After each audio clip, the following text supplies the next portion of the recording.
जय हिंद मेरे प्यारे साथियों, मैं रोहित आप सभी का अपने YouTube चैनल रोजगार विथ रोहित में स्वागत करता हूं। तो आइए आज के सेशन में हम ऑल कॉम्पिटिटिव एग्जाम में पूछे जाने वाले आर्टिकल्स जो बहुत इंपॉर्टेंट है, जितने भी इंपॉर्टेंट आर्टिकल्स हैं उनके बारे में हम आपसे चर्चा करेंगे। जो भी आज तक जितने आर्टिकल्स हैं बार बार क्वेश्चन पूछे गए हैं एग्जाम में, तो इन्हीं पर हम आज चर्चा करेंगे।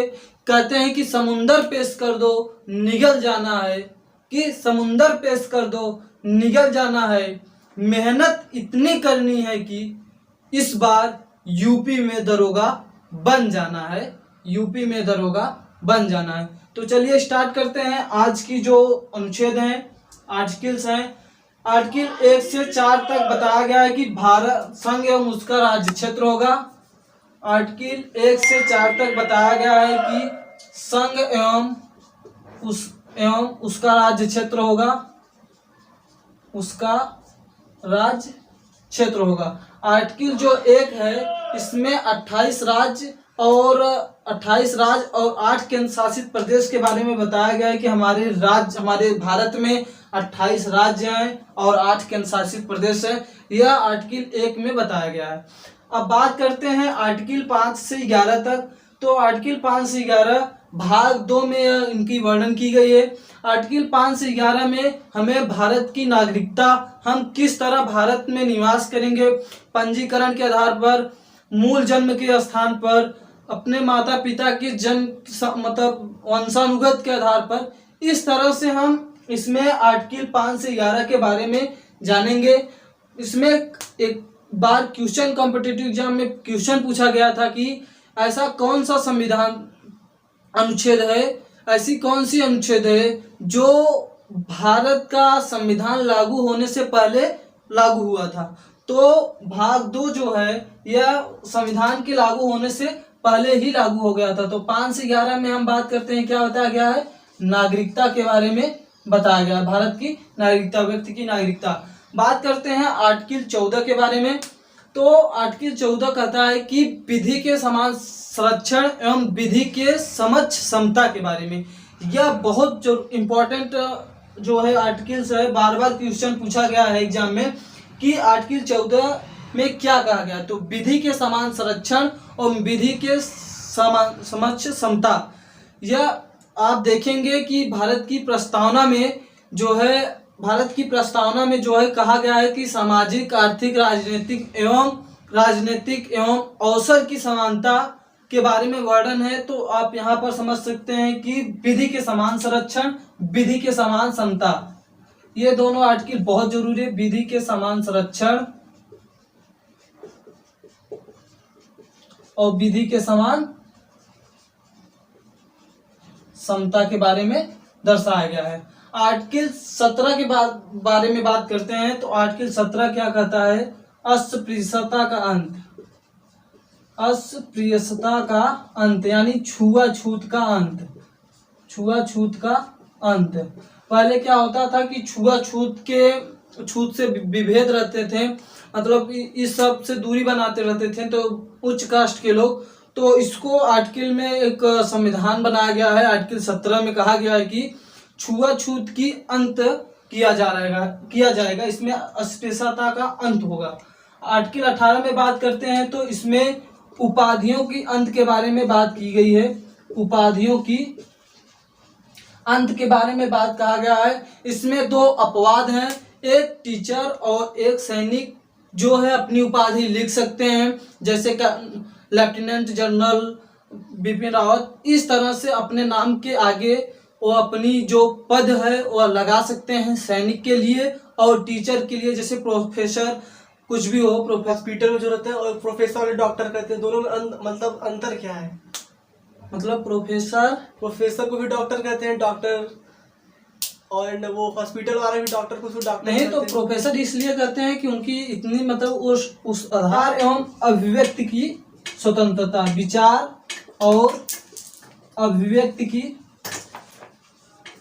एवं अभिव्यक्ति की स्वतंत्रता।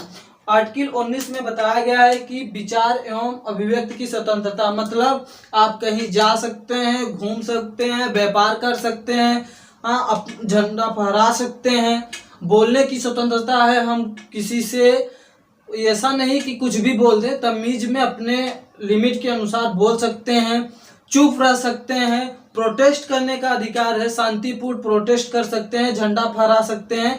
इस तरह की जो स्वतंत्रता है, विचार एवं अभिव्यक्ति की स्वतंत्रता है, इसे 19A में इसकी चर्चा की गई है। आर्टिकल 21 के बाद बारे में बात करता हूं, तो इसमें बताया गया है प्राण एवं दैहिक स्वतंत्रता। प्राण एवं दैहिक स्वतंत्रता, यह जो आर्टिकल है इसमें सुप्रीम कोर्ट मतलब काफी बार संशोधन कर चुका है। इसमें जो है, इसमें जितने भी लगभग केस हैं, पुट्टा स्वामी केस और एक और केस है नवजात एक, इसमें जितने भी केस हैं, पुट्टा स्वामी केस है और नवजात केस है, तो ये सब जो केस है प्राण एवं दैहिक स्वतंत्रता में आर्टिकल 21 में इनकी बात की गई है। मतलब प्राण के बारे में बात करता हूँ, जैसे कि आपकी आर्टिकल 21 मौलिक अधिकार है, तो मौलिक अधिकार में आपकी जब प्राण के प्रति कभी भी प्राण के प्रति कभी भी हीनता होती है, कोई भी आपका मौलिक अधिकार को मतलब क्षति पहुंचाता है, तो इस तरह से आप आर्टिकल जो केस हुए थे, पुट्टा स्वामी केस, नवजात सिंह केस, ये सब आर्टिकल 21 के थ्रू हुआ था। बात करेंगे आर्टिकल 21A की, तो आर्टिकल 21A में क्या किया गया है कि 86वां संविधान संशोधन हुआ है, 86वां कॉन्स्टिट्यूशन अमेंडमेंट हुआ है 2002 में। तो आर्टिकल 21A में 86वां संविधान संशोधन के थ्रू 2002 में हुआ है। इसमें कहा गया है कि निःशुल्क इसमें कहा गया है, आर्टिकल 21A में कहा गया है कि 86वां संविधान संशोधन 2002 के द्वारा इसमें निःशुल्क शिक्षा, इसमें कहा गया है कि निःशुल्क शिक्षा 6 से 14 वर्ष तक के बच्चों को, उनके माता पिता अभिभावकों को, उन्हें बच्चों को, अपने बच्चों को 6 से 14 तक के वर्ष तक उन्हें निःशुल्क शिक्षा प्रदान करें। उन्हें शिक्षा देने की जो है अधिकार उनके माता पिता, उनके अभिभावक को है कि वह 6 से 14 वर्ष तक के बच्चों को शिक्षा जरूर प्रदान करें। आर्टिकल 25 में बात करता हूं, तो आर्टिकल 25 में कहा गया है कि व्यक्तिगत धार्मिक स्वतंत्रता। व्यक्तिगत धार्मिक स्वतंत्रता क्या होती है कि आप कुछ भी मतलब किसी की भी धर्म को अपना सकते हैं। इसमें आपको रोक नहीं सकता है, ना आपसे कोई विभेद कर सकता है। आप किसी भी धर्म को मानने के लिए स्वतंत्र हैं। आप कहीं मंदिर या मस्जिद, सिख, ये सब कहीं पर जाकर आप अपनी श्रद्धा अर्पित कर सकते हैं। अपनी प्रतिष्ठा जहां पर आपकी हो वहां पर आप जा सकते हैं। इसमें आपकी कोई हनन नहीं होगा। आर्टिकल 25 में व्यक्तिगत धार्मिक स्वतंत्रता के बारे में चर्चा की गई है। बात करता हूं आर्टिकल 32 में, तो आर्टिकल 32 में यदि आपका आर्टिकल, आप जानते हैं आर्टिकल 12 से 35 तक मौलिक अधिकार के बारे में चर्चा की गई है। तो आर्टिकल 32 में जब कहा गया है कि यदि आपके मौलिक अधिकार का हनन हो रहा है, आपके मौलिक अधिकार को क्षति पहुंचाया जा रहा है, तो आप सीधे आर्टिकल 32 के थ्रू आप सुप्रीम कोर्ट जा सकते हैं। इसमें आर्टिकल 32 में यही कहा गया कि आप सुप्रीम कोर्ट सीधे जा सकते हैं। यदि आपके मौलिक अधिकार की हनन हो रही है, क्षति हो रही है, तो आप सीधे सुप्रीम कोर्ट जा सकते हैं। इसमें आर्टिकल 32 में यह बात की गई है। आर्टिकल 39A की बात करते हैं, तो इसमें जो कहा गया है विधिक निःशुल्क सहायता। आर्टिकल 39A में कहा गया है कि विधिक निःशुल्क सहायता, जो भी मतलब सहायता होती है, निःशुल्क कराया जाता है। गवर्नमेंट की, उत्तर प्रदेश सरकार या पंजाब सरकार, मध्य प्रदेश सरकार, इनके थ्रू जो इसमें विधिक निःशुल्क सहायता होती है, आर्टिकल 19A के थ्रू किया जाता है। तो इसमें हम लिख सकते हैं विधिक निःशुल्क सहायता। बात करता हूं आर्टिकल 40 के बारे में, मुखिया जी के बारे में। तो इसमें कहा गया है कि ग्राम पंचायत का गठन किया गया है कि इसमें यदि किसी भी राष्ट्र का विकास, किसी भी देश का विकास महात्मा गांधी की या मतलब विचार है का आर्टिकल मतलब एग्जाम में पूछा गया है कि किस अनुच्छेद को महात्मा गांधी की विचारधारा को प्रेरित करता है, तो वह आर्टिकल 40 है। महात्मा गांधी जी ने अपनी विचारधारा प्रकट किया था कि किसी राष्ट्र का विकास हमेशा गांव स्तर से संभव है और कहीं से स्तर से संभव नहीं है। तो हमेशा इसमें इसीलिए बताया गया है, यह इम्पोर्टेंट बहुत इम्पोर्टेंट आर्टिकल्स है। इसमें बताया गया है ग्राम पंचायत का गठन, ग्राम पंचायत का गठन के बारे में चर्चा की गई। बात करूंगा सर आर्टिकल 44 के बारे में। जी सर, ग्राम पंचायत जो गठन है उसमें किस किस कार्य को लिया जाता है? किस किस कार्य को मतलब कि अब जब गांव के मुखिया होंगे तो गांव की जो भी सारी समस्याएं होंगी कहाँ पर। आर्टिकल 44 में कहा गया है कि समान सिविल संहिता मात्र भारत में मात्र एक ऐसा राज्य है गोवा जहां पर समान सिविल संहिता लागू की गई है। मतलब कि वहां गौ हत्या को रोक लगाया गया है, गौशाला की प्रतिबंध की गई है। तो आर्टिकल 48 में कहते हैं कि गौ हत्या का रोकना या रोक लगाना, इस तरह से बात इसमें की गई है। आर्टिकल 48A में कहा गया है कि पर्यावरण की संरक्षण, पर्यावरण का संरक्षण मतलब आप अधिक से अधिक पेड़ लगाएं, कम प्रदूषण करें, कम से कम जल का उपयोग करें, उचित मात्रा में बिजली उपयोग करें। इस तरह की जो हमारी जो वायुमंडल है उनकी होने वाली उपयोगिता जो उपयोग समान है तो उनका जो लिमिट में आप उपयोग करें जिससे हमारा पर्यावरण संरक्षण हो। और ज़्यादा से ज़्यादा वन लगाएं, कम से कम काटें, इस तरह से हमारा पर्यावरण का संरक्षण किया जा सकता है। तो आर्टिकल 50 के बारे में बात करेंगे। आर्टिकल 50 में कहा गया है कि कार्यपालिका एवं न्यायपालिका के कार्यों की जो पृथक्करण है, कार्यपालिका क्या काम करेगी, न्यायपालिका क्या काम करेगी, इनके जो कार्यों का पृथक्करण किया गया है वह आर्टिकल 50 में किया गया है। कार्यपालिका और न्यायपालिका का कार्यों का पृथक्करण किया गया है। मैं बोल रहा हूँ उसकी ज़्यादा से ज़्यादा ध्यान दें, मैं क्या लिख रहा हूँ, और मेरी अक्षर तो थोड़ा बहुत कम सही है, तो मैं जितना बोल रहा हूँ इसको आप समझें, काफ़ी जानकारी आपको मिल सकती है इससे। तो इसमें कार्यपालिका और न्यायपालिका का पृथक्करण किया गया है।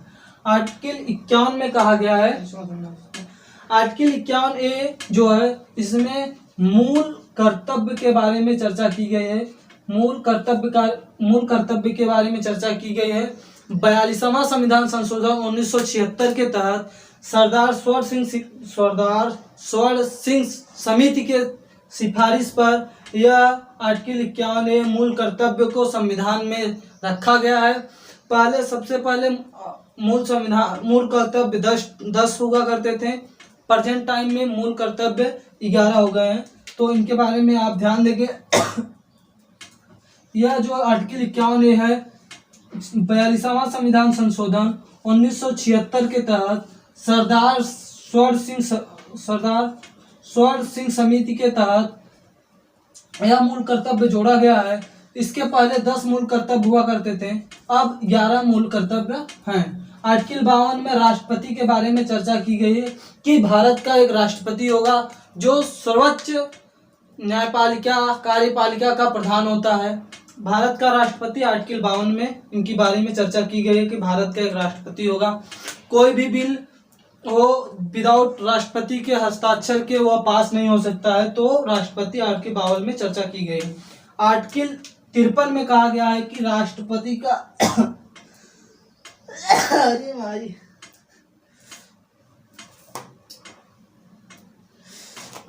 बात करता हूं आर्टिकल 53 की। तो आर्टिकल 53 में कहा गया है कि राष्ट्रपति की जो कार्यपालिका शक्ति है, कार्यपालिका शक्ति मतलब वह कहां पर हस्तक्षेप कर सकता, आर्टिकल कहां मतलब राष्ट्रपति कहां पर हस्तक्षेप कर सकते हैं, किस कार्य में भाग ले सकते हैं, कौन कौन सी किनको किनको शपथ दिला सकते हैं, तो इनके बारे में इनकी कार्य शक्तियों के बारे में बताया गया है। आर्टिकल 53 में इनकी कार्य शक्तियां बताई गई है, कार्य शक्तियां कार्यपालिका शक्ति। आर्टिकल 61 में बताया गया है कि आर्टिकल 61 में राष्ट्रपति पर महाभियोग उन जो असमर्थता के आधार पर, हाँ, इस तरह से आधार पर राष्ट्रपति पर महाभियोग प्रक्रिया लागू होकर उन्हें राष्ट्रपति के पद से हटाया जा सकता है। आर्टिकल 53 में कहा गया है कि भारत का एक उपराष्ट्रपति होगा, उपराष्ट्रपति होगा जो राज्य का सभापति के रूप में इसे जाना जाता है। उपराष्ट्रपति को आर्टिकल पूछा गया है कि सभापति का किस अनुच्छेद में उल्लेख किया गया है, तो आर्टिकल 63 में, जिनको हम उपराष्ट्रपति के नाम से जानते हैं। आर्टिकल 72 में कहा गया है कि राष्ट्रपति मतलब आपको सुप्रीम कोर्ट सजा सुना दी है तो आप यदि आपको कोई क्षमा कर सकता है तो राष्ट्रपति कर सकते हैं। आर्टिकल 72 के तहत आप उनके पास जाएंगे, रिक्वेस्ट करेंगे तो वह 5 प्रकार की रीट जारी करेंगे, जो है प्रत्यक्षीकरण, बंदी प्रत्यक्षीकरण, उत्प्रेषण, प्रेषण, इस तरह की 5 प्रकार की रीट जारी करेंगे। इसमें कहा गया राष्ट्रपति क्षमादान की बात की गई है। आर्टिकल 76 कह सकते हैं भारत का एक महत्वपूर्ण विधिक कानून, विधिक जानने वाला आर्टिकल 76 में बात की गई है। आर्टिकल 76 में कहा गया है कि ये भारत का एक महाधिवक्ता होगा, महान्यायवादी होगा, यार महान्यायवादी होगा। इस समय प्रेजेंट टाइम महान्यायवादी के बेडू गोपाल हैं, के बेडू गोपाल हैं। आर्टिकल 79 में संसद के बारे में कहा गया है। आर्टिकल 80 में राज्यसभा के बारे में कहा गया है। आर्टिकल 81 में लोकसभा के बारे में कहा गया। आप इस तरह से याद कर सकते हैं, सरला, तो स से संसद हो गया। आर्टिकल 79 में संसद, आर्टिकल 80 में राज्यसभा, आर्टिकल 81 में लोकसभा के बारे में चर्चा की गई। इसके बाद आगे की चर्चा हम करेंगे आपसे विशेषाधिकार के बारे में। 105 में कहा गया। 108 में जो है संयुक्त बैठक की चर्चा की गई है। राष्ट्रपति संयुक्त बैठक बुला सकता है, इनके बारे में चर्चा की गई 108 में। 110 में कहा गया है धन विधेयक, यह बहुत इम्पोर्टेंट अनुच्छेद है। धन विधेयक बहुत बार पूछा गया है क्वेश्चन, धन विधेयक के बारे में 110 में बताया गया धन विधेयक। हाँ, 112 में कहा गया है कि जो 112 में केंद्र में जो वित्तीय विवरण होता है, भारतीय जो केंद्रीय वित्तीय विवरण 112 में चर्चा की गई है। आर्टिकल 112 में जो है केंद्रीय वित्तीय विवरण, केंद्र की जो बजट होती है उनके बारे में चर्चा की गई है। तो यहाँ पर हम लिख सकते हैं केंद्रीय वित्तीय विवरण के बारे में चर्चा की गई है। आर्टिकल 123 में कहा गया है कि राष्ट्रपति अध्यादेश जारी कर सकता है जहां पर भी मतलब किसी भी राज्य में असुविधा होगी, किसी भी राज्य में उस तरह की जो मतलब वहाँ की कंडीशन जो है असंतुलित होगा, तो वहाँ पर 123 के तहत, आर्टिकल 123 के तहत अध्यादेश राष्ट्रपति जारी कर सकता है। तो राष्ट्रपति 123 के तहत क्या कर सकता है, अध्यादेश जारी कर सकता है, अध्यादेश जारी कर सकता है। आर्टिकल 124 में कहा गया है कि सुप्रीम कोर्ट की जो नियुक्ति होती है उनकी जो उनको हटाने, सुप्रीम कोर्ट के जो न्यायाधीश होते हैं उन्हें हटाने जाने की, नियुक्ति की जाने की जो प्रक्रिया होती है इनके बारे में, सुप्रीम कोर्ट के जो मुख्य न्यायाधीश होते हैं इनके बारे में चर्चा की गई। मुख्य न्यायाधीश को हटाने जाने की या नियुक्त की जाने की चर्चा की गई है। आर्टिकल 129 की बात करता हूँ, तो आर्टिकल 129 में कहा गया है कि सुप्रीम कोर्ट का अभिलेख, आर्टिकल 129 में कहा गया है कि सुप्रीम कोर्ट का, इसमें 129 में सुप्रीम कोर्ट का अभिलेख के बारे में चर्चा की गई है। सुप्रीम कोर्ट का अभिलेख कैसे, किस तरह से होगा, इस तरह से चर्चा की गई। आर्टिकल 148 बहुत इंपॉर्टेंट है, बार बार एग्जाम में पूछा गया है। आर्टिकल 148 में क्या कहा गया है, तो 148 में कैग, अटॉर्नी जनरल ऑफ, इस तरह से कैग के बारे में, महानियंत्रक एवं महालेखा परीक्षक कैग, जिसको हम शॉर्ट में बोलते हैं कैग, यह 148 में इनकी चर्चा की गई है। इस तरह इस समय जो कैग है गिरीश चंद्र मुर्मू, बार बार राज्य में एक राज्यपाल होगा, जरूरी नहीं है। एक राज्यपाल कई राज्यों का राज्यपाल हो सकता है, एक राज्यपाल कई राज्यों का राज्यपाल हो सकता है। आर्टिकल 153 में कहा गया है कि राज्य का एक राज्यपाल होगा। तो राज्यपाल के बारे में यहाँ पर चर्चा की गई है। राज्यपाल आर्टिकल 161 में कहा गया है कि आर्टिकल 161 में राज्यपाल के क्षमादान, राज्यपाल को क्षमादान देने की प्रक्रिया, क्षमादान देने की प्रक्रिया आर्टिकल 100, राज्यपाल यहाँ पर क्षमादान दे सकता है। जिस तरह आर्टिकल 72 में राष्ट्रपति क्षमादान करता था, इस तरह आर्टिकल 161 में राज्यपाल क्षमादान कर सकता है, क्षमादान कर सकता है। इसमें इनकी यह शक्ति, राज्यपाल की जो है शक्ति प्राप्त है, क्षमादान की शक्ति प्राप्त है। आर्टिकल 165 में महाधिवक्ता के बारे में चर्चा की गई है।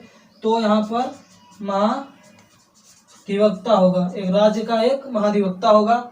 आर्टिकल 168 में कहा गया है कि विधानमंडल के बारे में चर्चा की गई है। विधानमंडल के बारे में 168 में आर्टिकल 202 में बताया गया है कि जो राज्य की जो वित्तीय विवरण होती है, बजट होती है, वह 202 में चर्चा की गई है। एग्जाम में बार बार क्वेश्चन पूछा गया है कि आर्टिकल 202 में किस बात की चर्चा की गई है। तो वित्तीय विवरण, राज्य की वित्तीय विवरण के बारे में चर्चा की गई है। वित्तीय विवरण के बारे में चर्चा की गई है।